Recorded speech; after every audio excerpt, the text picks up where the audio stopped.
Anantnag Rajouri seat के लिए कश्मीरी विस्थापित भी एक अच्छी खासी संख्या में घरों से बाहर निकल रहे हैं। सुबह 7 बजे से वो बाहर निकल के वोट डाल रहे हैं। वोट किसी को भी डाल रहे हैं, लेकिन एक चीज वो इंडिकेट कर रहे हैं कि डेमोक्रेसी में उनका जो आस्था है, जो विश्वास है, जो भरोसा है, वो कभी डगमगाया नहीं है। हालात बहुत कठिन है कश्मीरी पंडित के लिए पिछले 35 सालों से, लेकिन एक विश्वास जो उनका है कि इस वोट के जरिए, एक उम्मीद उनके मन में है कि इस वोट के जरिए वो उस कैंडिडेट को, उस सरकार को सत्ता में लाएंगे जो उनके मसले और मसाइल को, और खासकर जो कश्मीर वापसी की बात है, उस पर वो पहल करेगी।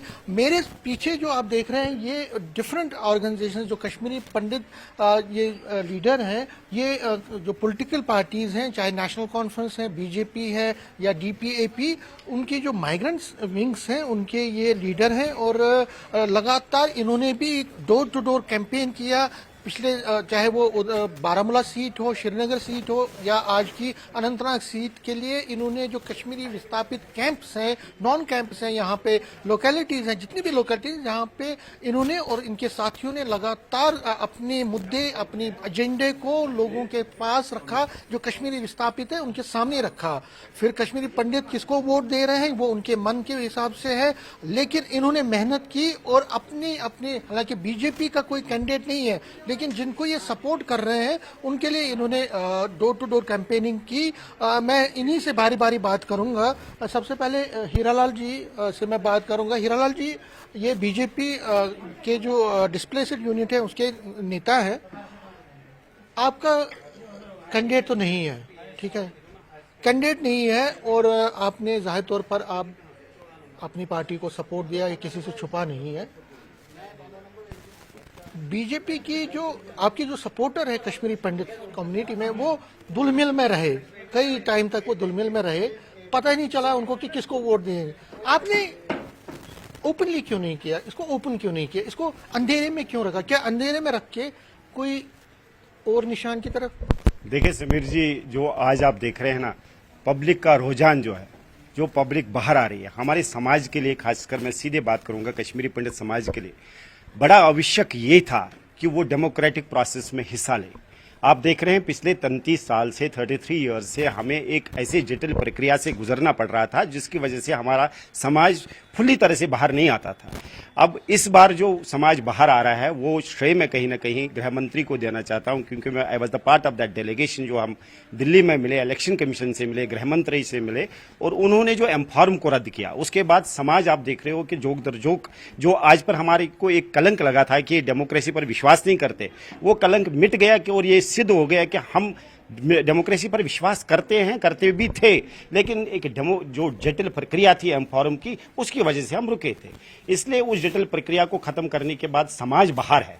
हमें इस चीज की खुशी है कि समाज इस वक्त डेमोक्रेटिक प्रोसेस में हिस्सा लिया। बाकी जो आप कह रहे हैं, देखो राजनीतिक दल, आपको जग जाहिर है कि भारतीय जनता पार्टी इस वक्त वर्ल्ड्स नंबर 1 राजनीतिक दल है, एज पर इसका जहां तक इसकी मेंबरशिप का ताल्लुक है या लीडरशिप के कद का ताल्लुक है। एक जो सोच होती है कार्यकर्ता की, वो सोचता है कि हमारा ही कैंडिडेट हमेशा हो, लेकिन जो योजक होते हैं उनकी बड़ी दूर तक नजर होती है। उन्होंने किस सोच से, कैसे सोच से कश्मीर के मुद्दे को, जो खासकर इस वक्त वोट पड़ा, ये अब्रोगेशन ऑफ आर्टिकल 370 के बाद एक ठप्पी लगी कि सरकार ने जो काम किया था वो सही था। इसलिए आप कश्मीर में देखते हैं अभी बारामूला सीट पर 60% वोट पड़ा, यानी बारामूला सीट जो कहीं कभी दिखा जाता था कि ये एक मिलिटेंसी का गढ़ है, कश्मीर में ऐसे लोग, जमात इस्लामी तक के लोग जो आज तक इस डेमोक्रेसी पर विश्वास नहीं करते थे, वो भी अब जोक दर जोक बाहर आ रहे हैं और डेमोक्रेसी में अपना वोट दे रहे हैं। ये एक विन ओवर सिचुएशन है। मैं पार्टी की बात नहीं करूंगा, हमारे देश के लिए, कि जहां पर आपने अपना कैंडिडेट नहीं उठाया, दूसरों को सपोर्ट कर रहे हैं, आपको विश्वास है कि वो आपके एजेंडे को आगे लाएंगे? बिल्कुल सही। जिन्होंने योजना से इस चीज को सोचा होगा, बिल्कुल दूर सोच होगी उनकी। मैं मानता हूं कि मैं एक कार्यकर्ता हूं, लेकिन आगे जो चलाने वाले हैं, योजना करने वाले हैं, वो अनडाउटली हमसे ज्यादा सोचते हैं और उनकी एक दूर कोई पॉलिसी होगी जिसके अंतर्गत उन्होंने ये कदम। भूषण लाल जी से इसका काउंटर भी लेते हैं। भूषण लाल जी एक्स एमएलसी हैं, नेशनल कॉन्फ्रेंस के लीडर हैं और माइग्रेंट सेल के चेयरमैन भी है। ये कह रहे हैं हीरालाल जी की जो कैंडिडेट को ये दे रहे हैं, एक स्ट्रेटेजी के तहत ये सपोर्ट कर रहे हैं, और इनको ये विश्वास दे रहे हैं कि वो जो कैंडिडेट है वो इनके एजेंडे को आगे ले जाए? देखिए, ये सबसे पहले ये कहते हैं कि 370 को तोड़ने से ऐसा हुआ, 35A को तोड़ने से ऐसा, ऐसी बात वो अलग विषय है। उसके लिए मेरी पार्टी लड़ेगी, लड़ने जा रहे हैं मिक्स, उसकी वजह से नहीं। हर साल यहाँ लोग आते थे वोट डालने, डिफिकल्टी काफ़ी थी वोट डालने में, एम फार्म वगैरह। हम रोज़ कहते थे गवर्नमेंट से ये चेंज करो, अल्टीमेटली इन्होंने भी थोड़ा मदद किया, हम सब ने मदद किया और हमने एम फार्म ख़त्म किए। और लोग, मैं खुश हूँ क्योंकि ये एक हमारे मुल्क में ये एक बड़ा त्यौहार है। हम एक जमहूरी मुल्क में रहते हैं। आज हमारे लोग बाहर आए, ये सच है, बाहर आए वोट डालने के लिए। और सबसे पहले इम्पॉर्टेंट है कि आप जो कह रहे थे कि हम जमहूरियत पर यकीन रखते हैं, हम सिर्फ जमहूरियत पर ही यकीन नहीं रखते, हमने हर चीज़ यहाँ दिखाया। हमने अपने कल्चर को बरकरार रखा, हमने कैंपों में रहकर भी अपनी पढ़ाई को बरकरार रखा, हमने टेंटों में रहकर भी अपने बच्चों को पढ़ाया। हमने वो कोई गलत काम नहीं किया जो समाज के खिलाफ हो। लिहाजा ये मेरी कम्युनिटी जो है ये ईमानदार मेहनती कम्युनिटी है। और या जैसे आपने कहा जमहूरियत पर यकीन करने, इन हालात में भी ये बाहर आए। वोट तो जो दूसरा मसला है, आपको लगता है कि पिछले 10 साल में इनके मसले जो कश्मीरी पंडित के सारे हल हो गए? इन्होंने कोई मसला हल नहीं किया। अगर जो कुछ भी किया हमने किया है। आप लोगों से पूछो, मुझे आज हैरत है इस बात का कि लोग बैट को वोट दे रहे हैं, एप्पल को वोट दे रहे हैं। ये नहीं सोचते हैं कि पिछले 30 साल से 40 साल से कौन लोग इनके सहारा बन के आए, कौन मंत्री यहाँ आए। फारूक अब्दुल्ला ने अपनी पॉलिटिक्स यहीं से शुरू की आफ्टर 95।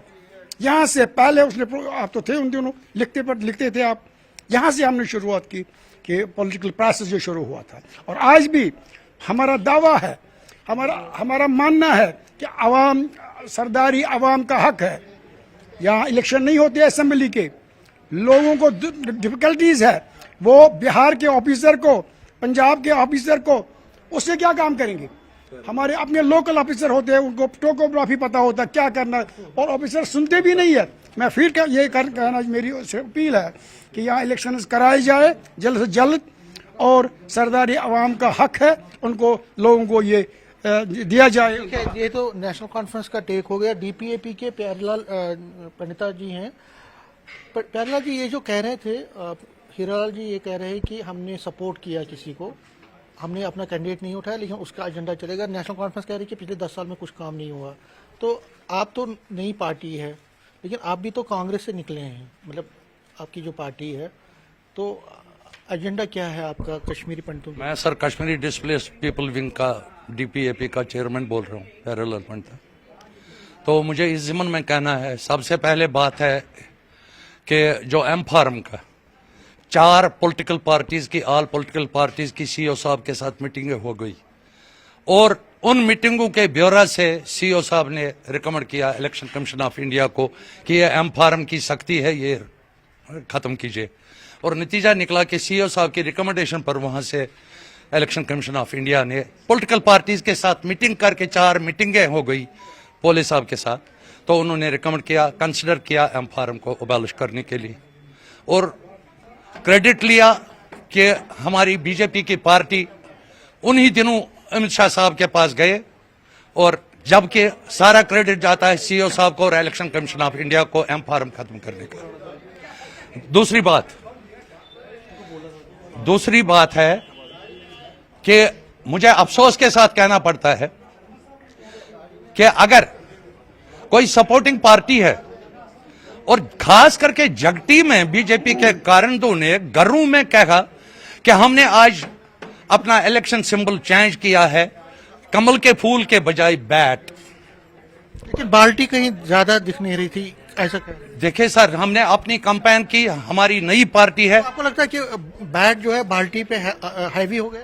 नहीं, सवाल ही नहीं है। हमें उम्मीद है कि बैट दिखा ही नहीं उधर लोगों को, जो कैबिन में होता है ना मशीन। बैट को तो फूल का सहारा है ना? बैट को फूल का सहारा है, मगर उनको दिखा कमल का फूल, ये बाल्टीन, जो हमारा बाल्टीन 9 नंबर पर बाल्टीन ही उनको दिखा। जो भी वोट डालने गए बैट दिखा ही नहीं उनको, दिखा ही नहीं। हाँ, मैंने बहुत से बाहर पूछा, उन्होंने बोला बैट हमें हाथ ही नहीं। सीरियस नोट में ये पूछना चाहता हूँ कि अगर बीजेपी ने अपना कैंडिडेट नहीं उठाया, नेशनल कॉन्फ्रेंस लगातार कई सालों से काम, आपकी नई पार्टी है, तो क्या नई सोच है आपकी? हमारी नई कश्मीरी पंडितों की। हमारी नई सोच है। हमारे चेयरमैन साहब जो आजाद साहब है, उन्होंने बार बार कहा और जगटी में 2 रैलियां की, और जब तक पिछले 2014 के बाद इधर कोई भी मंत्री नहीं आया बगैर ये रूपाला, और रूपाला साहब को जो एनिमल हस्बेंड्री का जो 75 मिनिस्टरों का जोश था, उस वक्त मैंने उनको कहा कि आपको मुबारकबाद देता हूं इधर आने का, और दूसरा मुबारकबाद देता हूं कि हमने पहली बार लोगों में कश्मीरी डिस्प्लेस्ड पर्सन का ये चांद जी भट्ट देखा, और उन्होंने एक्सप्लेनेशन निकाली और हमें जवाब आ गया, उसका हमारे पास रिकॉर्ड है कि लोगों में हमने चांद जी भट्ट डिस्प्लेस्ड प्रेसिडेंट को पहली बार देखा उस रोज। वो मुबारक दिया मैंने। तो देखिए इन्होंने बात की, हीरालाल जी कुछ कहना। देखिए हर एक पॉलिटिकल पार्टी को, राजनीतिक दल को अपने आप को डिफेंड करना एक स्वाभाविक चीज है, ये कोई नई चीज तो नहीं है। जैसे अभी मेरे मित्र प्यारेलाल जी बात कर रहे थे कि यहाँ सीओ की 2-3 मीटिंगें हो गई। मुझे लग रहा है कि आज के दौर में अगर ये इस चीज की क्लियरिटी नहीं हुई हो कि एम फॉर्म हटा कैसे, तो दैट इज वो दुर्भाग्य। एम फॉर्म तो ठीक है। देखिए एक सवाल मैं आपसे फिर मैं एनसी के पास भी जाऊंगा। दूसरी बात जो भूषलाल जी ने पर्टिकुलरली डॉक्टर फारूक साहब के बारे में कहा था, देखिए ये कहना बहुत आसान है, लेकिन क्या हम इस सत्य को छुपा सकते हैं? ये भूषलाल जी यहाँ से गए, मैं पूछना चाहता हूँ उसे, जब हमारे साथ वहां जब आतंकवाद हो गया था और सीएम साहब यही थे, फारूक साहब थे, जिसने हमें बेसहारा छोड़ करके वहां से भाग गए थे और लंदन की तरफ कूच किया। सवाल जतिन जतिन से पूछूंगा। जतिन नेशनल कॉन्फ्रेंस के भी नेता है। जतिन, जो हीरालाल जी कह रहे हैं कि फारूक अब्दुल्ला जब ट्राइंग टाइम्स था, जब कश्मीरी पंडित विस्थापन कर रहे थे, जब हालात खराब थे, तो वो भाग गए लंदन। नहीं, ये गलत है। वो जब हालात खराब हुए तो उसके बाद सेंटर में, ये पहले कहे ना, सेंटर में किनकी हुकूमत थी, और जो चीजें उन्होंने सेंटर से कहा था कि यहाँ हम इसको कंट्रोल करने के लिए करना है, उन्होंने उसके विपरीत किया। तो जो सेंटर की इंटरफेरेंस रही इसमें, और सेंटर में ये उसके पार्टनर थे, बीजेपी उस टाइम भी पार्टनर थी, और इनको जवाब देना चाहिए कि इन्होंने क्यों नहीं उसको उस टाइम हमारी माइग्रेशन को क्यों नहीं रोक पाए। ये चीजें अब इस टाइम बोल रहे हैं, लेकिन ये गलत है। और आज मुझे बताइए, ये जवाब दी ही दे जो हमारी टारगेट किलिंग्स हुई, ये है सेंटर में भी यही है, यूटी में भी यही है। जवाब दे हमारी टारगेट किलिंग्स क्यों हुई, क्या रोका इन्होंने, उसको रोका? हमारे वो बच्चे यहाँ 1 साल रहे प्रोटेस्ट पर, इनका कौन आया वहां पे, इनका कौन बंदा आया जो इन्होंने पूछा उनसे कि भाई क्या प्रॉब्लम है आपकी? हमारे टाइम में अगर 4 दिन कोई प्रोटेस्ट में बैठता था, हमारा मंत्री जाता था कि भाई बताइए आपकी प्रॉब्लम क्या है। ये चीजें देखिए दोगलापन चला रहे हैं अभी। ये जो इन्होंने अपना फूल का निशान पीछे रखा और किसी और निशान को अभी सपोर्ट कर रहे हैं, तो ये वहां कश्मीर, हाँ, कश्मीर में कुछ और बोल रहे हैं, यहाँ पे कुछ और बोल रहे हैं। यहाँ ये बता रहे हैं, बीजेपी के साथी मैंने सुना अभी बता रहे थे कि हमारी जो पॉलिसी है वो अडॉप्ट करेंगे। कश्मीर में आके वो उनका, जिनको ये सपोर्ट कर रहे हैं, वो बोले कि भाई हम वो पॉलिसी अडॉप्ट कर रहे हैं जो बीजेपी। बहुत बड़ी बात। देखिए एजेंडा क्राइसिस, देखिए इनकी बात मैं विस्तार से कहूंगा। ये आइडियोलॉजिकल क्राइसिस हो रहे हैं आपके लिए, कि आप एक्सपेक्ट करते हैं कि वो आपकी आइडियोलॉजी को पुशअप करे, देखिए बिल्डअप करे, नैरेटिव आपका जो है उसको आपको लगता है कि वो करेंगे। दूसरा, इन्होंने कहा कि उन्होंने दूसरा जो बात कही थी, मैं उस पर अड़े हूं। मैंने ये बात कही कि कार्यकर्ता स्वाभाविक तौर से चाहता है, चाहे वो किसी भी राजनीतिक दल का हो, वो चाहता है कि मेरा बंदा हो, मेरा सिंबल हो। लेकिन जो योजना करने वाले होते हैं, शीर्ष नेतृत्व, उनकी नजर मानना पड़ेगा कि हमसे बहुत दूर तक होती है। ऐसा नहीं पहली बार हुआ, आप पास्ट में भी देख लीजिए, जो बड़े बड़े यहाँ राजनीतिक दल आज बीजेपी से दूरी करे हुए हैं, वो गोद में जाकर के बैठ गए थे। डॉक्टर फारूक ने ऐसे धक्का दिया था उमर साहब को आज वाजपेयी जी की गोद में बिठाने के लिए, और बैठ भी गए। पीडीपी भी गोद में आकर के बैठ गई थी। कोई अच्छा सर, ये जो वाजपेयी जी थे, आज की बीजेपी और वाजपेयी साहब जब लीड कर रहे थे तब की बीजेपी में काफी अंतर है। क्या अंतर? अंतर ये था, वो कश्मीर में अब तो 370 को हटा दिए जी, 370। लेकिन वो तो तब भी कहते थे 370 हटाइए। आइडियोलॉजिकली तो कोई डिफरेंस, आइडियोलॉजिकल, लेकिन उन्होंने छेड़ा नहीं। उन्होंने कहा कि नहीं, मैं यहाँ बात करना चाहता हूँ, कश्मीरियत, जमहूरियत, ये सारी चीजें जोड़ के हम उस पर बात करेंगे, हम पब्लिक से बात करके इस विषय पे बात करेंगे, और जो भी फैसला लेंगे आपसे स्टेक होल्डर से बात करके लेंगे। इन्होंने लेकिन हमसे बिना पूछे, और अभी इन्होंने कहा कि वोटिंग की वहां परसेंटेज बहुत ज्यादा बढ़ गई है, ये जो 19 में इन्होंने फैसला किया उसके लिए वो इसको जवाब दे रहे हैं कि हमें वो एक्सेप्ट नहीं है, हम जिनको चुन के भेज रहे हैं वो बात करेंगे। अब आप देखिए, अब क्योंकि मेरा वक्त खत्म हो गया, मैं अब आपको संक्षेप में कश्मीरी पंडित, और मैं लगातार जब बात करता हूं कश्मीरी पंडित से, नए वोटर भी यहाँ जो जन्मे हैं, जहाँ परिवेश यहाँ पे हुई है, पुराने तो हैं ही, नए सब कह रहे हैं कि कश्मीर वापसी का हमारा प्लान बनना चाहिए। पिछले 10 साल से मोदी सरकार आई, मजबूत सरकार, 370 हटाया, राम जन्मभूमि का कंस्ट्रक्शन हुआ, सब कुछ हुआ, सीए बना, सीए इम्प्लीमेंट हुआ, लेकिन ये जो कश्मीरी पंडित है 2 सीटें मिली उसको, उसके अलावा जो ये प्लान था, क्या आपको लगता है कि आगे क्या होप है कोई?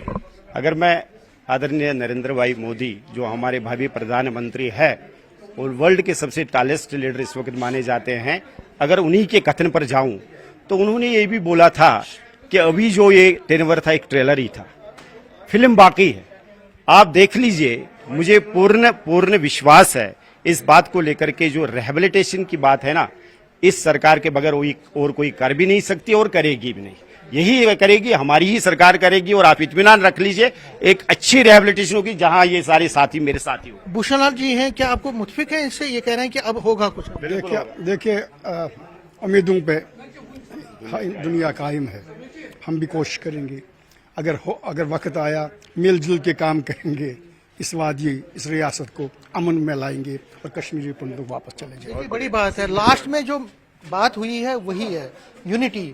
कश्मीरी पंडितों में जो लीडरशिप है, पहले तो कहा जाता कि लीडरशिप नहीं है, लेकिन अब जो लीडर हैं माइग्रेंट विंग्स के, डिफरेंट विंग्स के, इन्होंने डोर टू डोर कैंपेन की। ये 3 सीट्स के लिए अपने अपने हिसाब से इन्होंने कैंपेनिंग की, लेकिन ये सभी मुतफिक है कि अगर कोई भी सरकार बनेगी तो ये उसको सपोर्ट करेंगे अगर कश्मीर वापसी के लिए वो पहल करती है। कश्मीरी पंडितों की जो एम्प्लॉयमेंट स्कीम है 2009 में जो इम्प्लीमेंट हुई, उसके बाद अगर कोई स्कीम मिलती है उसके लिए ये संघर्ष करेंगे, और इनका एक उम्मीद ये है कि अगर ऐसी पहल होती है तो ये, चाहे ये नेशनल कॉन्फ्रेंस से हैं, पीडीपी से हैं, डीपीएपी से हैं, अपनी पार्टी से हैं या बाकी पार्टियों से हैं, लेकिन कश्मीर की पंडित के काज के लिए इकट्ठे हैं, उनके इश्यूज को वो आगे बढ़ाएंगे, और जो नई सरकार बनेगी और जो नया कैंडिडेट चुन के आएगा पार्लियामेंट में, उनसे भी ये उम्मीद है कि वो कश्मीरी पंडितों के जो दीरीना मुतालबे हैं, उनके मसले और मसाइल हैं, उनकी तरफ ध्यान दे, उनके हल करे, ताकि वो अपनी जिंदगी को और बेहतर बना सके। कैमरामैन चांद के साथ मैं समीर भट्ट, न्यूज़ 18 जम्मू।